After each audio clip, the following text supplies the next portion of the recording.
right, guys, welcome back to the Conscious Journey podcast. I am actually really excited for this one. I have what I'll call a new friend on today. I met James O'Leary at a little day retreat, and you shared part of your journey with me, and I was like, this is some cool stuff. So I had to have you on. James is from Abstract Visions. That's his company. It's all about art, music, medicine, healing. He's had quite an extraordinary journey, like most of us who are listening to this podcast. And if you're just tuning in, you're probably curious because of the title. And I am pretty excited for you to learn about the healing powers of plant medicine, the journeys that each of us go on, the stories that we tell ourselves, and the unpacking of things that we all have that allow us to transform into an amazing life. We all have the power to do it. So thank you, James, for being with us. Pleasure. Let's so no one knows who you are yet. Well, I mean, not Mhm. saying no one. I mean, on my Yeah. podcast, Yeah. we haven't been fully introduced to your story. So without going into, I guess, absolutely everything in the first 30 seconds, give us a glimpse into your story. Like, how did you end up sitting on that couch talking to me? Yeah. So, like 3 years ago, I embarked on a pretty strong journey of healing through plant medicine. And at that time, there was addiction, there was alcoholism that had been 25 years in my life, and then there was one day that it was like, that's it. Like, there's no going back to this life, no more. And then somebody pointed to a house. One of my friends pointed to a house, said that house there, they do that mushroom therapy thing. Good So old I man. knew that there was psychedelics. So I stopped the walk. I went, I knocked on the door. I was crying and I said, I know you don't know me, but I'm done. I'm How done old are you? feeling. How old am I now? No, when you had that experience. 39, And how old are you now? 43. All right. So Yeah. okay. 3 years, three full Nice. years. Like it was like literally like 2 days after my 40th birthday is when I did that first ceremony with plant Mm, medicine. Completely transformed my life, opened me up to spirituality. I mhm. became a helper to senior spiritual elders, Algonquin elders, student to you know Brazilian elders in the jungle, and just transformed my life. I wrote a book about the whole thing, about the whole journey of from the depths of hell to the heart of the Amazon, Show your book again. What's the title? the great work, Great. Amazing. an And you just initiation, and released that. I think you just said on your released it. birthday. I released it on my birthday. So on my birthday, it was a pretty big one because I I hosted a big ceremony the night before, and then the next day was the launch of my book. It was my 3-year anniversary of sobriety, the full Congrats. moon. It was like everything was just happening all at once. It was beautiful.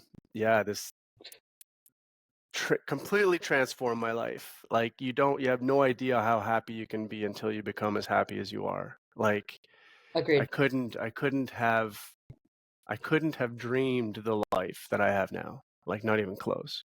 I think that's a key point. A lot of people in this world are feeling stuck and lost and like they're in a tornado. And some people are walking around like, yeah, I have a good life. I'm pretty happy. And I'm like, are you? Like, are you happy in your core? Because your external vibration is not showing up that way. And I'm not running around calling people out on it, but I'm just, acknowledging where people are standing. And it's money on the head right there. You don't really know until you actually finally experience like a true core, deep joy. Until you weep at the joy of your life. Yeah. Like you can actually weep at the beauty that you have in your life. And the interesting thing is that it's already all there within you. Mm-hmm. And I think that we have a tendency to look on the outside. I want to fix this, I want to fix that, I want to fix External, this. yeah. I tried to fix everything on the outside. My money, my relationships, my health, Ditto. everything was ugly. And I Yeah. was trying to fix everything for like 20 years. And Mm-hmm. it's not until I had a hard look inside of myself and faced those things that I was afraid of within myself, that all of these things outside of me that I had wanted joy in my life, they all started to shift. Right. So talk about that. So I know you mentioned at the start drug addiction. Yeah. How did you get into that? Is that what Ah. took you off the rails? Did it bring you off the rails? Like what was the Yeah, so when I was 14, I found cocaine in my father's pockets, Mm, and that's an interesting find. yeah, and tried it and kind of like liked it a lot. Cocaine is a very powerful substance, Yeah. and Everyone who's been on the podcast who's yeah, tried it has said it's amazing and will never touch it again. yeah, it's like it's no wonder it's a multi-billion-dollar enterprise. Mhm. Like there's something there, and there was just I grew up in a space where alcohol was just a common thing. Mhm. Getting drunk was just the thing that we did. We got together, we got drunk. So Yeah. alcohol was a huge driver in my life. Getting drunk by myself at home with my kids, just a lot of alcohol, and then cocaine just kind of went well. Cycles in and it kind of takes Cycles hold. in, and yeah, it was a lot of money too. It was like just my baseline drinking at the end was $1,200 a month. I calculated just to keep the baseline, like Just no the party, drinking. just the drinking was Okay. 1,200 a month. It was like 200 on the weekend, plus the bars, plus this, plus that, and then one night I crashed my car. I was drunk on a Wednesday, on a Wednesday, not a Friday party, not a Saturday, on a Wednesday night. Told myself I was going out for one drink, and 2 hours later, I crashed my car, drunk, looking for cocaine. So I fixed the car on the spot. I bolted on the new tire, and when I got home the next morning, the spare was flat. Oh god. That was it. The That universe was is like, "Stop driving." Yeah, that was it. Because like if I had the spare, I could have hobbled my way around, and pretended to live this lie that like everything was okay. But Yeah. when I got there, the spare was flat. Didn't have money for towing. Didn't have money for food. Didn't have a car for my kids. Like that was that was it. That was the bottom of like the scum underneath the bottom of the barrel. That was it. Yeah. Were you using drugs and alcohol as an escapism from something in your life, or is it just because you were trying to fix everything and it wasn't getting fixed throughout your efforts and it was frustrating? Like, what was the I found stuff stored in my body that was too painful to visit, Mm, and anything that I could do to disassociate myself from feeling, mhm, I would, whether it's food, alcohol, porn, mhm, cocaine, anything I can do to distract from this feeling that's just this pain inside of me. mhm. And that's what the medicine helped me do. It helped me go visit those places and progressively change the feelings associated to those memories inside of me, so that now I can look at these horrific things that happened to me, and they give me strength, Yeah. they give me inspiration, they give me wisdom, they give me power, but it's not without a lot of work. Yeah, and there's people out there who will say things like, doing mushrooms or any other type of plant medicine that's out there, they're like, "Oh, well, it's just another form of escapism, and you're Mm. using a drug as any other drug," but I don't believe any of that. I mean, you can abuse any kind of drug, Yep. but, it's the intention of what you're using the drug for and how you're using it, and are you sitting with these painful elements, digesting them, processing them instead of escaping from them. So, Yeah.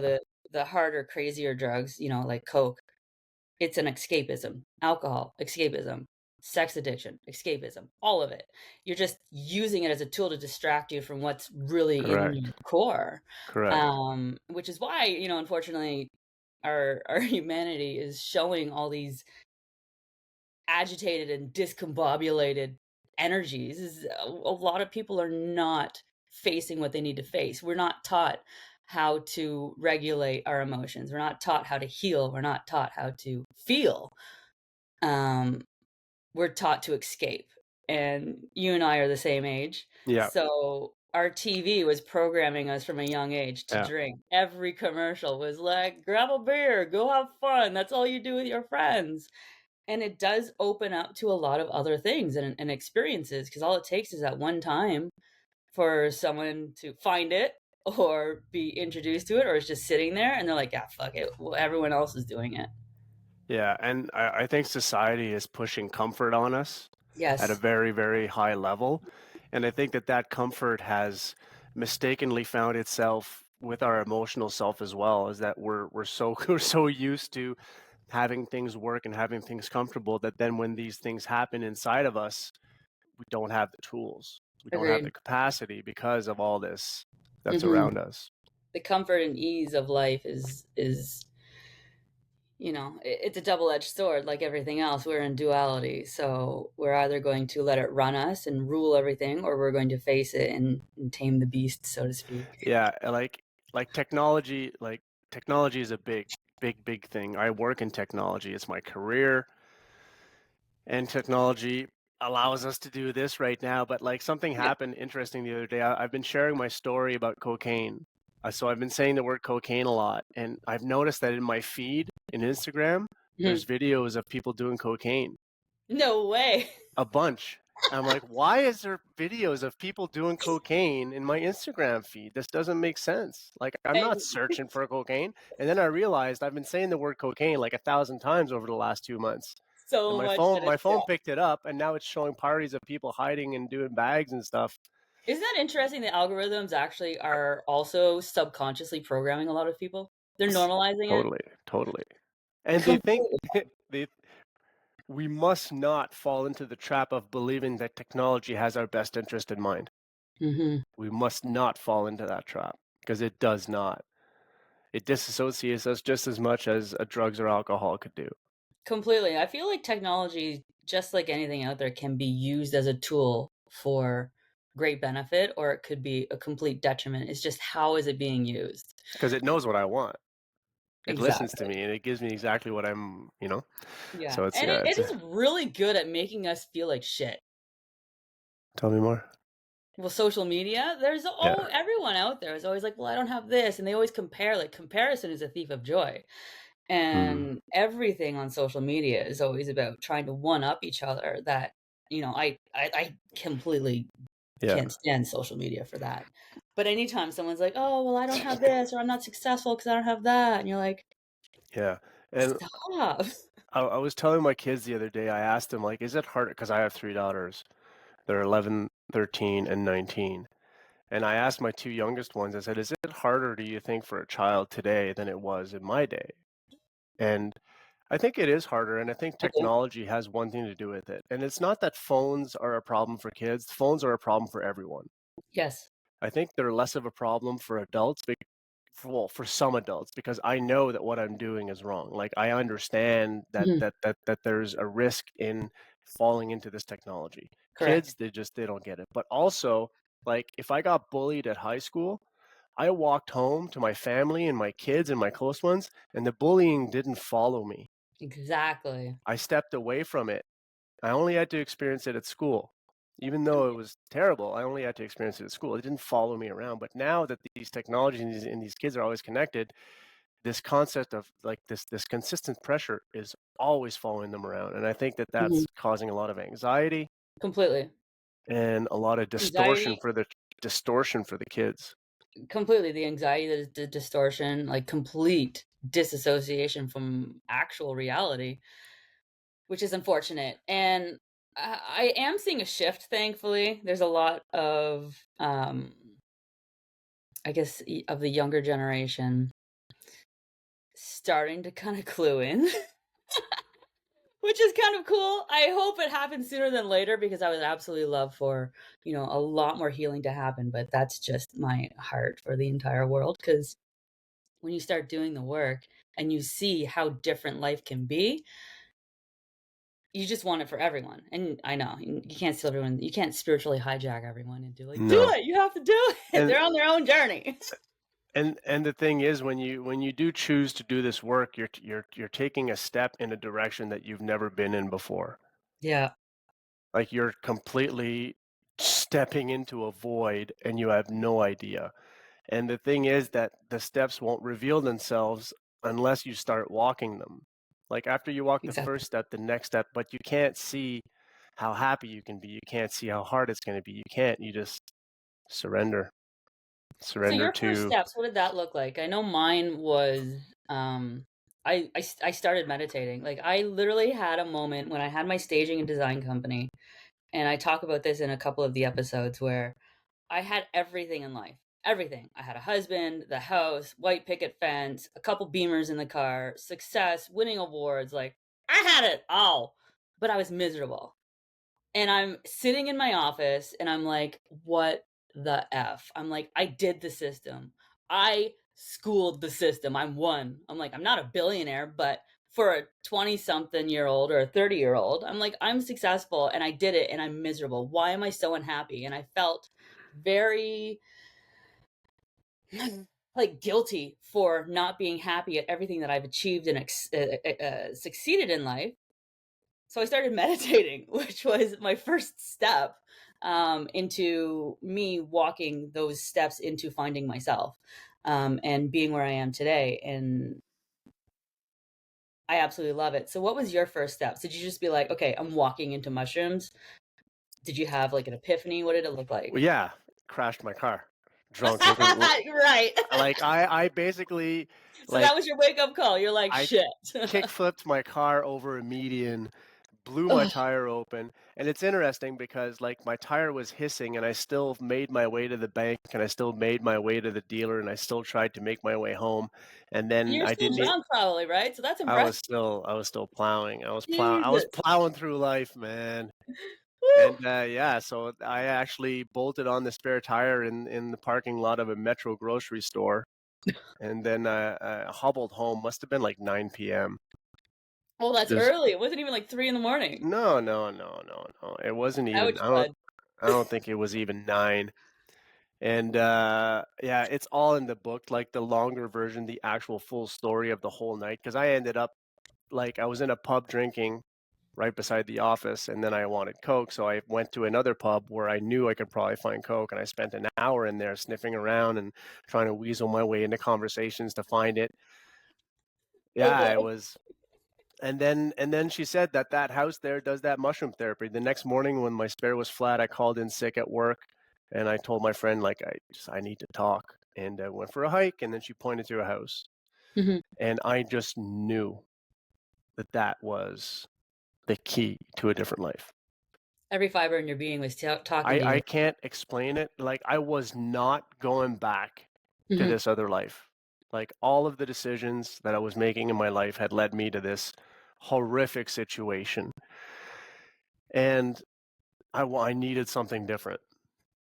Yeah, and you have 3 And young kids. That's 3 that's daughters. dramatic. Yeah, 3 daughters. So yeah, it's hard to explain. Like I just knew that that was where I needed to go because I knew that where I needed to go was inside.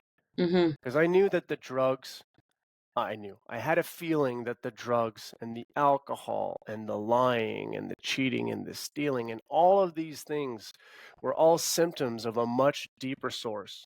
Like I had Correct. that intuition. And I was hearing on Joe Rogan and other things that psychedelics were really good, and that house had psychedelics. So I went on that door and she let me in that day. And that first ceremony, she was really good. She told me to really focus on my purpose of why I wanted to do this. And my purpose was like, show me what's behind all of this and help me Mhm. heal. Mhm. And in that first night, I haven't had a sip of alcohol since that first ceremony. I Amazing. haven't touched alcohol or cocaine since that first ceremony Good for you. overnight. And then it just began that journey of like, wow, okay, this was pretty amazing. Let's go deeper. Okay, wow, that was amazing. Let's go deeper, which then led me to ayahuasca, which then led me to the jungle. Stepping stone Yeah, of healing. I huge love that. initiations. You wanna share your experience with we'll talk about mushrooms and then ayahuasca, but Mm. there's people who are listening that have never participated in mushrooms. I know, uh, I've done mushrooms. If my parents are listening, cool. I don't even think I've shared that. Yeah. But, I did it very casually, at my house that I used to live with my ex. Just some friends came over and I had it, and then for me, I didn't do a ton. It was just an intro, "Hey, let's see how this feels," and my body was just vibing, and I was just like, "Alright, okay, this is cool." Yeah. And I just left it at that, and it wasn't until much later on I Yeah. started using it intentionally, Yeah. and had some pretty profound experiences. So what was your experience in that Yeah, moment? so it's interesting because that mushroom therapy house is mushrooms was not the major player in the Mhm. healing. MDMA was. Yeah. Yeah, it was MDMA. In the first ceremony, I did MDMA, 3-MMC, and 2CB, and I didn't know what those two other ones were, 3-MMC. So I remember Googling them, and the side effects of the 3-MMC was like may cause death. Yeah, you're like, "Oh god." I was like, fuck. I was like, I had like a super important choice to make right now The because I did pressure. not want to go back to that life Yeah. that I had. It was too painful. So I closed the laptop and I trusted, and it was the best decision of my life. And MDMA was really good. I found some things like I went through two near-death experiences. One as an 18-month-old, I was fed peanut butter by mistake, and I went into anaphylactic shock. I'm allergic to peanuts. So I Oh. was an infant and I started dying. And it's not until I did that second huge MDMA ceremony with psilocybin that I was able to go back into that memory and to breathe life into that memory and to bring healing into that memory and to find purpose into that situation. That's what psychedelics, like those first two ceremonies, were to heal those near death experiences that my body was holding on to, Mhm. and that it was just so painful that I wasn't even aware of that memory until I went in with the medicine. Like I I love kind of how it brings up things that we totally. don't have in our brain because Yeah. we're Yeah. it's either Like, past life or so yeah. young, like Like, I knew that obviously a near-death experience at the age of 18 months would have left some scars. Like, yeah. I was Yeah. like, intuitively it made sense, but I had never visited that village. Like, I Mhm. saw in my consciousness from afar that there was a town over there with some lights on, and I knew that there was like some shit going on there, right? But I'd Mhm. never really taken a stab at visiting it. And it's not until with the medicine is like, show me what's behind all of this. The Exactly. medicine took me there, and holy shit, I feel it was not pretty. I It was feel not like it was not there's pretty. one part about, understanding things intellectually, like, we could be like, "Yes, I understand this." But once your cells understand, it's a completely separate understanding, and the psychedelics allowed me to completely commit and understand at a cellular level. I was like, I remember once I'm just dancing, and this whole download came to me, and I was like, "Holy shit, I knew this, but now I know this." It was the weirdest feeling of knowing that you know, Yeah. but it's a deeper understanding, and it's a door, that was facilitated through the assistance of plant medicine.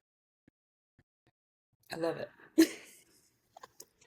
Yeah, it's I think we're only scratching the surface to the Mhm. power of plant medicine. Like I know that there's certain places where psilocybin has become legal for therapy. There's certain Yes. places where MDMA is becoming legal.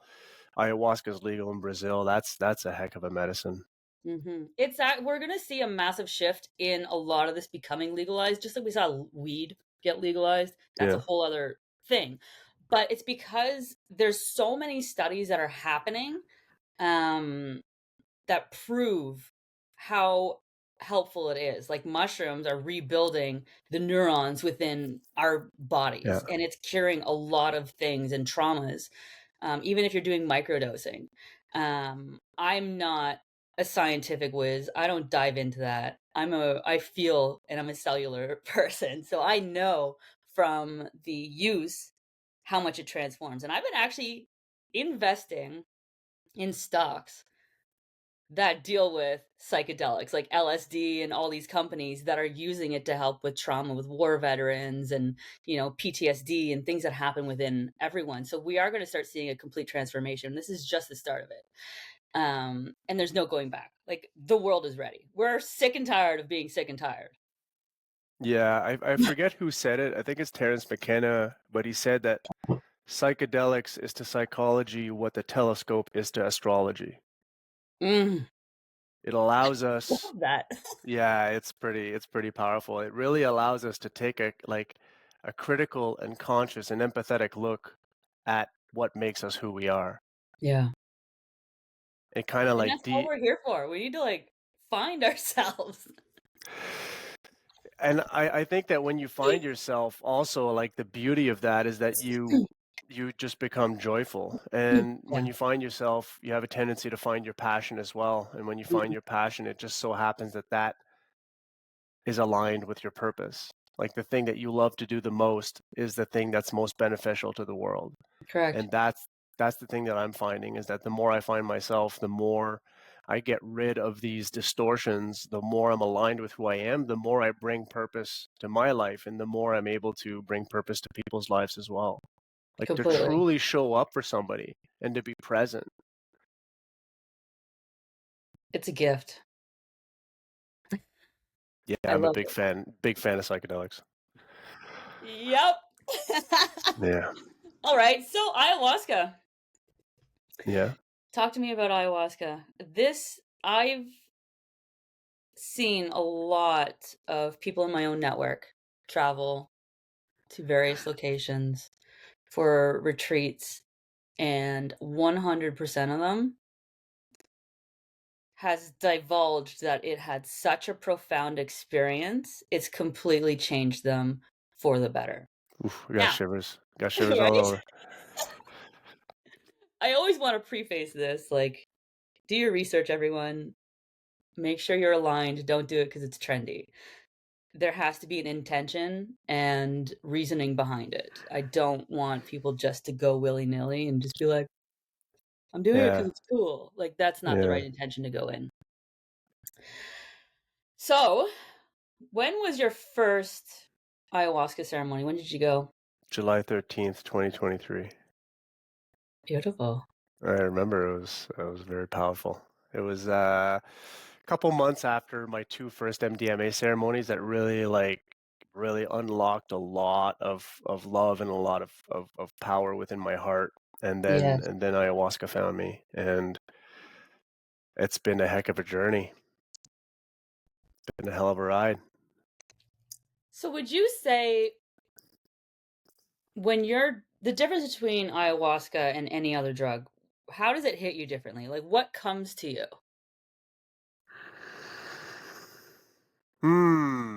That's interesting. Everybody's journey is going to be very individual. Like, this Mhm. work of healing, the great work, like I like to call it, is an individual sport. Correct. And it's really hard to explain to you how hard it is to run a marathon unless you've run a marathon. Like, okay, yeah, you understand that running 42 kilometers must be hard, but it's not Yeah. until you get to that kilometer 38 that you realize, like, holy shit, there's something here. This is hard. Yeah. So ayahuasca is a very similar situation for me. Like, for me, ayahuasca is just a huge part of my life. In my Mm. heart, it's something that I've devoted myself to truly being a student, a lifelong student of this beautiful medicine. This beautiful medicine that just wants to heal and guide. Yeah. That's what it wants. Gift from And Mother. and sometimes healing means visiting the things that you're afraid of. Mhm.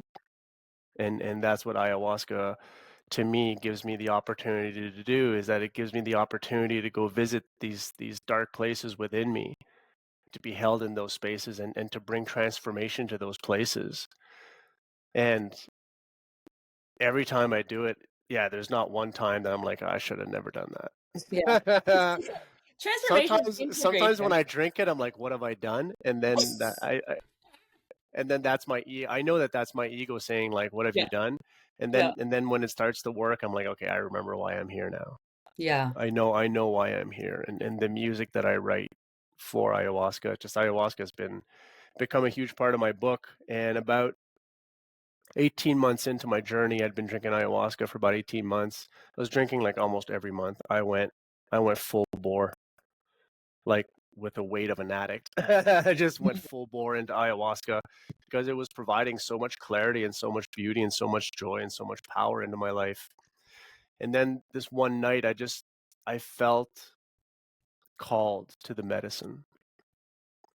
Like I felt like I had something to do here. I felt like I could be a participant in in the structure of this medicine. So I prayed. I prayed and I prayed and I said, if I'm meant to do any work with you, please send me a teacher. And Yeah. about a month later, Pajin Ainawa, who's a master ayahuasca shaman from the village of Shanakaya in Acre, Brazil, left his village for the first time of his life. He had never left the jungle to come and sit in Ottawa where I was going to sit. No way. And that In night, Ottawa, of all the places in the world this man could have went. he did, like, he and I met another elder like 2 years ago, started working as his helper, and he was looking for a helper and I was looking for an elder. Mm-hmm. And I feel like that's the same situation with Pajin Nainawa, is that I was looking for guidance and he is willing to offer it, and we started together. Well, when the student is ready, the teacher appears. And listen, I couldn't have asked for a better teacher. That's amazing. Couldn't have asked for a better teacher. He completely transformed my life. Like he did in August, we sat together in Ottawa, August, not of this year, the year before, 2024. And he did something to me that night. Like he ripped me completely open. And, speaking of the Jaguar, Mm-hmm. so in my second medicine ceremony, that I felt this with MDMA, I felt like this immeasurable amount of energy, like cosmic, like holy walking shit energy. And then I saw a black Jaguar walk out in my Wow. vision. And then that black Jaguar kept coming to me in ceremony. When I did ayahuasca, it kept coming to me. When I did hape, it kept coming to me. And I was praying to, like, if I, like, why is this spirit, this being coming to me? Is there is there something I need to do with this? And that's what I asked Pajinainawa in our first ceremony. I said, listen, through a translator, I said, the Jaguar came to me last night. It's been coming to me for like a year and a half. I'm not quite sure what to do. I would, if you can you guide me? Like, can you help me? And his response was, we have ways. Mm. And I was like, okay.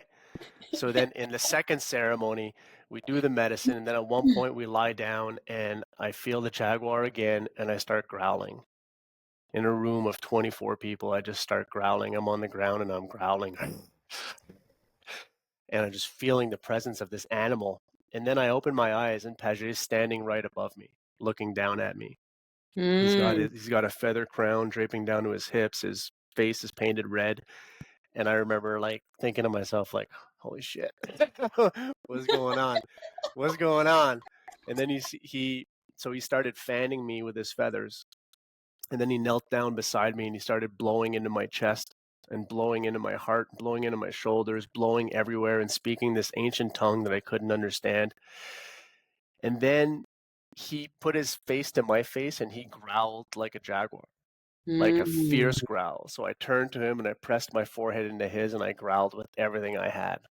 Like, Full body chills. I get, like, when he growled at me, like he challenged me to growl back at him. And Mm-hmm. I just turned my head and I pressed, and then he pushed my head. He blew into my skull. He blew into this side, and then he centered my head. And when he blew into my forehead, I felt something inside of me, like a fire, completely rip me open.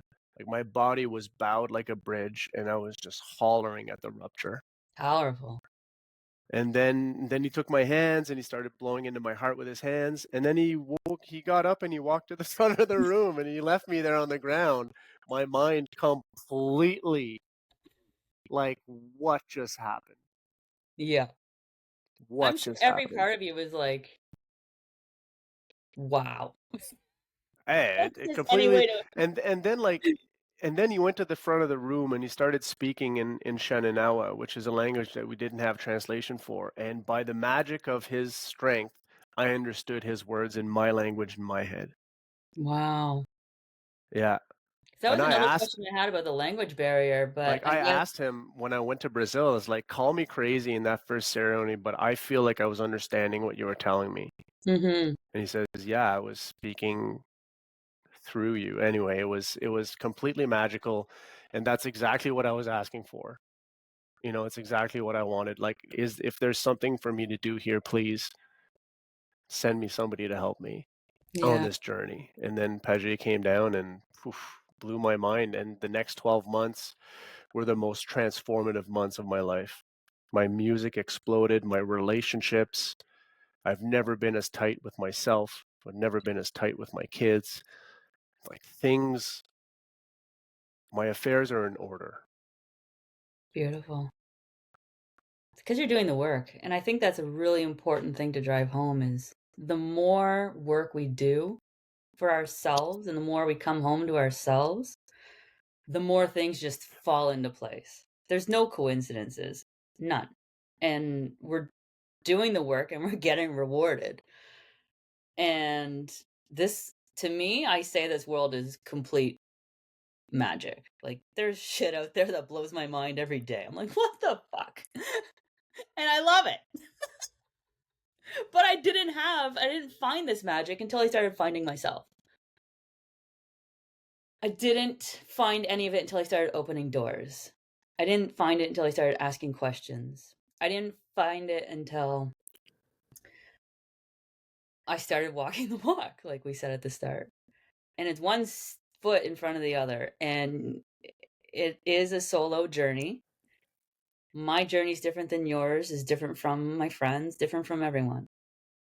We're all essentially walking each other side by side on our own journey, but to the same finding of ourselves and connectivity, which I think is incredibly powerful. Yeah. Yeah, I think we're all looking for ourselves. Yeah. Like, we're all looking for the same thing, which is just a deeper connection with ourselves. Mhm. Did you find integrating your lessons difficult into your Very. Yeah. Very. Right. Very. Like, especially that work that Paget Nainawa did on me, those 12 months were very hard. Very hard because it was so much all at once that, like, my life was not organized to support these new concepts that I had. And it takes time for your body to be able to assimilate these things as well. The first part is like believing, because, like, it would be a shame to go do psychedelics, get all this wisdom, and then just go back to your regular life, right? Yeah, you're not doing And psychedelics right if that's what you're doing. that's the process of integration. My understanding, or my limited understanding of this process of integration, is that first you need to, like, embody these things, and Mhm. then your life will restructure to this new embodiment. Mhm. Like, it could be as small as, like, you know what? All of a sudden, you're going to bed early Mhm. just because you want to be happy the next morning. All of a sudden, you're drinking more water Exactly. because you have this deeper need to care for yourself, and you have this deeper need for caring for others. It's all love. 100%. And I think that's the journey of finding yourself, is that you find love for yourself. And when you have love and joy for yourself, everything else is a-okay. It's gonna be okay because I'm okay. Mhm. I think that is so beautiful. Yeah. It Oh, is the greatest joy of my life to do this work. I mean, the work isn't easy. Anyone No. No, listening to this is like, "Oh yeah, I'm just," if you think it's easy, it's not. It you're it not. took me it Yeah. took me crashing my car to start doing this work. It took Yeah. me hitting the bottom of the barrel, and that's one of the things that I would really love this book to bring, is for people to act out of inspiration of Mhm. finding themselves, not out of desperation. You don't have to wait until the No, shit hits the fan you can be to proactive. inject more joy into your life. You could be proactive. Yeah, 100%. And I love that message, that root message is it's time for all of us to come home to ourselves. Oof, yes. And it's time for us to put ourselves first because we've been taught to put ourselves last in so many avenues. In our romantic relationships, we're taught to put everyone else before us. In our work lives, we're taught to, put everyone else before us. We are so conditioned to put everyone else before us, we lose a massive chunk of ourselves. And it's time to not normalize that and change the status quo, change the direction of our car, change the direction of our steps, whatever you want to call it, and start finding ourselves. And I love the analogy of the airplane. If it's going down, put your mask on first and then help your neighbor. You can't help someone else until you help yourself first. Yeah, And and like when you start living that way, when you start listening to your heart, mhm, because that heart is always telling you what the right thing is for always you. But the mind is shouting, well, this person's going to be upset, and then this person, and then you won't be loved by this person. And the mind is trying to, and like when you start to listen to your heart, you get the life that's designed for you. completely. And And sometimes it's not even logical. that's where the joy is, when you start living the life for you Yeah. without fear of losing. I think that's I love that because I have a lot in my life. I've through my own healing journey, I have found that I regularly sacrificed myself and my own needs for others. Mm. They're, keeping them happy, not, being offensive to them or don't want to break their hearts, like anything. And I found that the more I did it, the further and further away I got from myself and the more Mm. unhappy I was. But as soon as I stopped my car, metaphorically, not an actual car, um, and was like, okay, let's set up some boundaries. Not walls, boundaries. Mm-hmm. And I started focusing on learning how to listen to my body.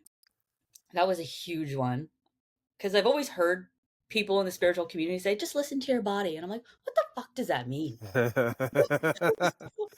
body's not like, yo, bitch, walk across the street. It's like, it took me a while to try and figure that one out. And once I started getting glimpses of how to listen to my body and I started practicing it, I kept getting rewarded for every time I was listening to it. And every time Mm. I got rewarded for it, I was like, that was cool. I'm like, my brain said this, my heart said this. And very often the two are at war. And very often none of it was logical. So the logical brain of mine was like, I can't do this. This doesn't make any sense. But my heart was like, it doesn't have to make sense. Do it. So the more I followed my heart and the more, I listened to my gut, my intuition, this person only wants you for XYZ. They're not into it for an actual friendship or relationship. This person, blah, blah, blah. Cool. We're all on our own journeys, but I need to show up for myself first. And everything around me just explodes. It transforms everything. My relationships get better, my friendships get better, my finances just automatically got better. Like things were coming into an alignment the more I kept picking myself. Mm-hmm. And every part of my life, even career wise, I won't work with a client that I'm not aligned with. And since I'm in real estate, a lot of people in my industry are like, what the fuck, a job's a job. I'm like, I don't care about the money. I'm not after this for the money. I want alignment with my clients. I want to enjoy the process. I want them to enjoy the process. And every single time I am doing things that are speaking to me through my soul, my heart, my body, whatever I'm listening to, the better everything has gotten around me. Oh. It's so hard to articulate how magical and amazing this world can be for all of us, especially for those who are like feeling that they're stuck in a hole and there's no help. I have this one girlfriend from high school. Poor girl is always in this spiral loop of doom and gloom and hates everything and anxiety this and stress this. and she just hasn't found her way home yet, and I pray that everyone does, but it's everyone's individual journey, and I think that's the hardest part about walking our own journey is witnessing how amazing it could be for everyone around us, and just be Yeah. like, "If there's something out there, just keep doing it, you can get there," but you can't drag people along, it's our own individual steps that take us.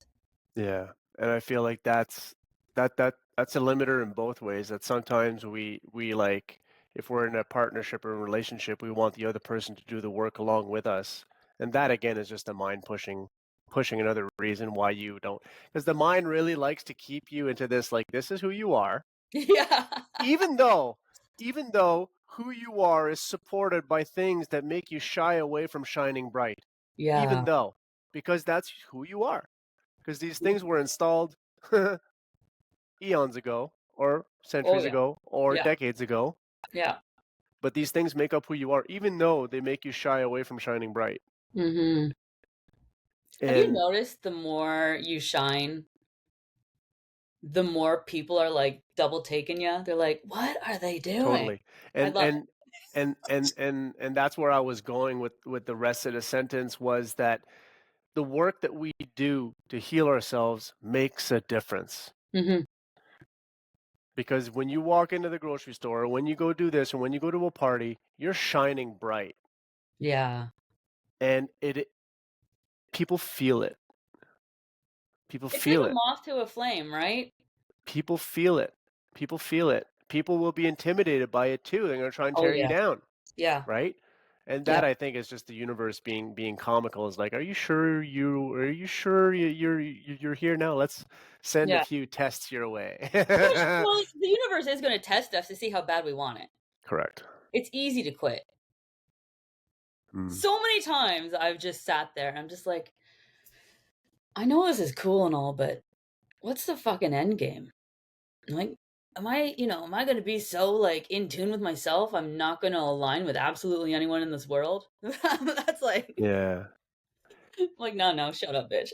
Yeah. Yeah. It's like an astrophysicist walking into a Tim Hortons. It's going to be hard to find a common conversation in there. Right? But I like, think that's the hardest part about this journey, I'll it admit, is. is It is. the conversations with people are very, superficial. I have a very hard time with it, especially now that I'm single and dating. Oh my god. I ask really fucking bizarre questions up front because if you can't handle the bizarre shit, we ain't gonna last. It's too funny. Is Oh, that the same your experience for you? Are you dating? Are you married? What? I'm not dating. I'm not No. married. No. Oh, I can't. It's just I'm really focused on my work with the medicine right now and my children and my smart. music. Yeah. I mean, I'm that's open to it, obviously. Like I'm ready for something, but I'm not looking for it. you're not supposed to look for it. It'll find you. There you go. It'll find you. You're not supposed to look for it. It's interesting. What you're looking for is also looking for you. 100%. Yeah. There's always like a pairing that, Yeah. there's one person who has all these things. I know from my last relationship, it like everything was so perfect except for a few core things. And I kept trying to convince Everything was perfect except the essential. and I had a hard time digesting it probably because I went from like a really trying relationship with a functioning alcoholic, Mm, who I regularly would say, "Well, he doesn't beat me, so it's not that bad." And I would convince myself that it wasn't that bad of a relationship. yeah. And even my parents, like my dad doesn't understand why I left. He's like, "You should have just stuck it out. You knew what you were getting into." And I was like, "Dad, there comes a point in life where you're just sick and tired of the same old shit. I'm allowed to change the direction of my car. I'm sorry you don't get it, but it is what it is." And I'm Yeah. so happy right now that I'm glad I changed the direction of the car. I have massive amount of love for that person. I always will, but it wasn't in alignment anymore, and that's okay. We need to be okay with that. So yeah, Oh. I actually thought at one point wanting it all was greedy. but now I'm in a space where what I want is out there, and it'll come when we're both ready, It's interesting you say that what you wanted was greedy. So like your own needs were not allowed to right? exist? Yeah, that was the space that I was in. Wow. Psychedelics helped me unpack that one. Yeah. The psychedelics, mushrooms actually. Um, Mushrooms and sorry, Dad. Sorry, Mom. Yeah. Those were the ones that really helped crack open my heart. And I remember like a week later, I was in my house bawling my eyes out because I was feeling everything. I feel earth breathing. I Yeah. feel these leaves falling. I feel my dog's hair blowing in the wind, and it sounds to like I'll say a regular person who's never really had an experience like that. It sounds ridiculous. Yeah. But that's what happens when I feel like your heart is just cracked open and you start unpacking a lot of things. And it opens a door to have experiences that you wouldn't have had without the guidance of, psychedelics and plant medicine. Yeah. Yeah, I feel like like the way that I see it just now is like you have a water balloon, then psychedelics like cuts a little slit in the bottom and the water starts to come out. And like that's the processing of like holy shit, there's a lot here. And Yeah. I think that's the hard part when you pierce one of those deep membranes, is that like it's nice to have support, Oh, yeah. like-minded 100%. people that you can talk to saying like this is really hard. I just ripped something open and now Yeah. it's like it's pouring out and I need some support. I think that's super important if you're gonna ever try psychedelics, to at least have one person Do it in the right that environment with the right person for sure. that yeah, do it in the right environment with the right person. Find somebody who's qualified, find somebody who's reputable, Yes. 100%. Don't This is not something you willy-nilly, No. but also after the fact to be prepared, like like preparation before super important, preparation like the event itself super important, Mm-hmm. but afterwards having somebody that knows what you just went through, like hey, I'm going to go visit some dark places and I might need to talk and support, would you be there for me for the 100%. first couple. So that I think is like super important, has made huge difference for me.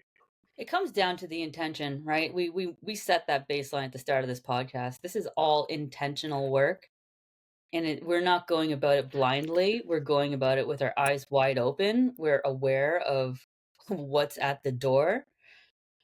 We don't know what's going to happen once we step through the door, Yeah. but we're aware that there's something there and we're going to face it. And I am so grateful for every person in my life who has been through the door before me that was able to sit there and just be with me, because the unpacking of that and the integration is the Yeah. most important parts, is the integration, or Yeah. else you're just chasing drugs, right? Yeah, it would be a shame to gain all this wisdom and then to do nothing with it. Yeah. It would be a disservice to the medicine, a dishonor to the medicine, you know? And that's the first thing that Pejinainawa, Nawa, when he came to Canada, the first thing he said in ceremony is that his first words that I ever heard him speak was, your work must have purpose. Mhm. And that for me has been a game changer. Like I have a process that I developed. I don't know if I developed it, but anyway, I'll say developed it, called a THC bath, where I run a bath that's hot, Mhm. like not too hot that I can't get in, but hot enough that I don't want to stay in. Mhm. And then I smoke cannabis, Mhm. I turn off the lights and I put on some music, and then I go into this altered state of consciousness and I'm able to like visit myself and go visit these memories and process and heal. And like I was doing that for a while, and then I started to question, is like, where else can I go with this? Like I'm Mhm. seeing benefits. And then that's when I added purpose. It's like, hey, please show me what's behind this and help me heal. Mhm. That's when things really, really started to shift, is when I started to use the spirit of the medicine and to speak to it and to ask it for help. Mhm. Please help me. that is a game changer. I love If that. you hire somebody to go do psychedelics and they're not asking you to formulate an intention or a purpose,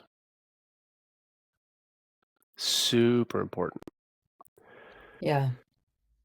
That's actually a really good point, is anyone who is interested in experiencing plant medicine and psychedelics, get to know the facilitators. Yeah. Get to know the core behind what they're doing, because if it's, an establishment or a person who's doing it for profit, that's not an energy I want to do my healing in. Not saying profit is bad, profit is really good, but I don't want that to be the Yeah. primary goal. Like profit, like for millennia, there has always been an exchange for spiritual services. Yeah. For millennia, it just is what it is. And when you're providing that level of value, like if like if I tell you, like, give me a year and I'll transform your life, how much is that worth to you? It's invaluable. 10 grand? 20 grand? Like, how much is it worth for you to say that, like, in 1 year we can transform your life Yeah. completely? That was 555 right on our recording. You know, like, you could be head over heels in love with your life in 12 months. How much would Hmm. you pay for that? Because that's what I can offer. How Exactly. much would you pay for that, right? Like, there's a balance here. Like, we're offering value. I think also too, a lot of people in the spiritual community still has a ton of money wounds and trauma, and I see a lot of people rooted in, oh, I can't charge for this, or I can't do anything for money. It's money's evil. Money's not evil at all. I believe it will help bless a lot of people even further the more we can focus on the higher vibration of the exchange that's happening. You know what I mean? I do. I do. Anytime I meet someone in the spiritual community, and if they have a business and they're just like, no, I do it for free because, I have to help people and blah, blah, blah. I'm like, I mean, you could have an element of charity, but your fucking bills don't get paid. We're still Yeah. living in this third dimensional reality. We still Yeah. have things that we need to work through in this construct that we're in. We can't, maybe I don't know, maybe plant medicine will give me a different perspective, but at this moment, I feel like we should not shy away from or run away from being profitable in this industry.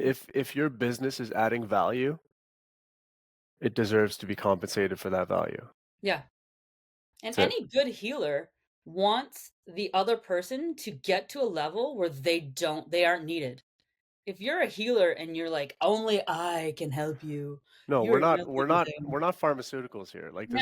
this is not something that, like, I know people who've been on antidepressants, like I believe that these things have a place. Like, if you're in such a place that there's just everything is dark and you take the medicine to be able to get you to therapy, to be able to do the work, yeah, okay. But if you're taking the medicine and you're drinking and you're doing cocaine and you're taking a sleeping pill to go to bed, like, it's a bit much. Yeah. I mean, remove the P and it's called pharmacy, so. There, ooh, snap. I'm an anomaly. I've been a wild child my entire life. I was not programmable.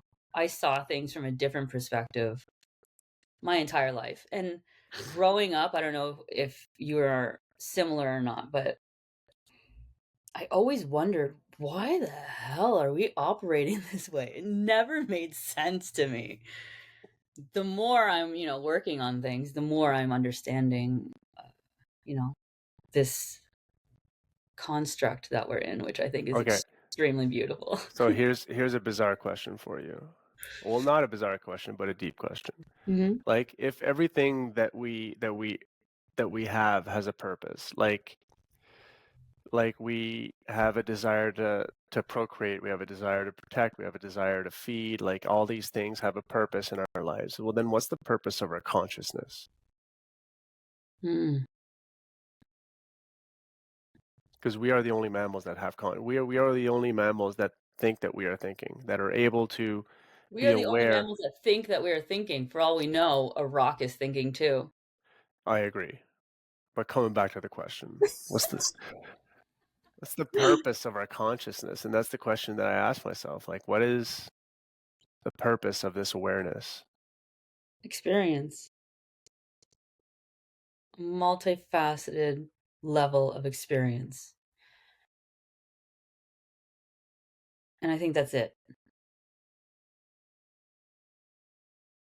Because we're all one. We're having, like, let's say there, I don't even know anymore. I thought there was 9 billion people on this planet. There's apparently 7. When did that happen? Let's say there's 7 billion people on this planet. We are all having the exact same experience from different perspectives. So the only thing that comes to me is it's just all about the experience. We one just want to see, feel, experience. Because what you and I could be in the exact same room and have the exact same thing happen to us at the exact same time because we're standing together, but we are going to experience it differently. What's your answer?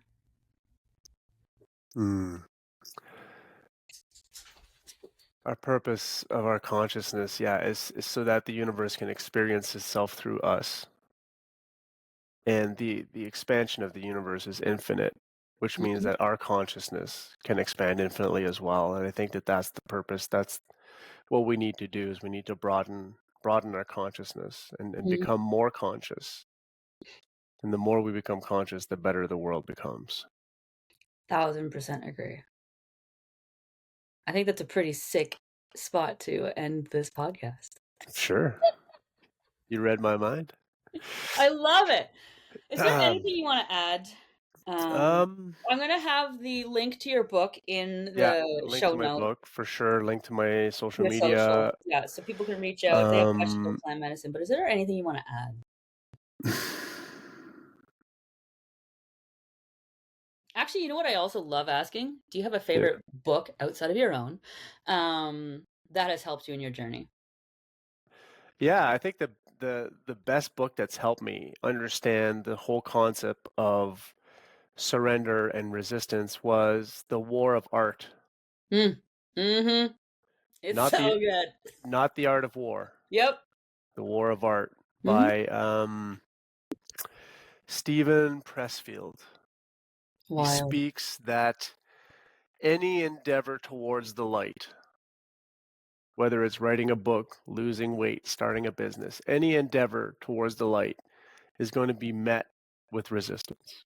The bigger the project, the bigger the resistance, the bigger the shadow. It's to be expected.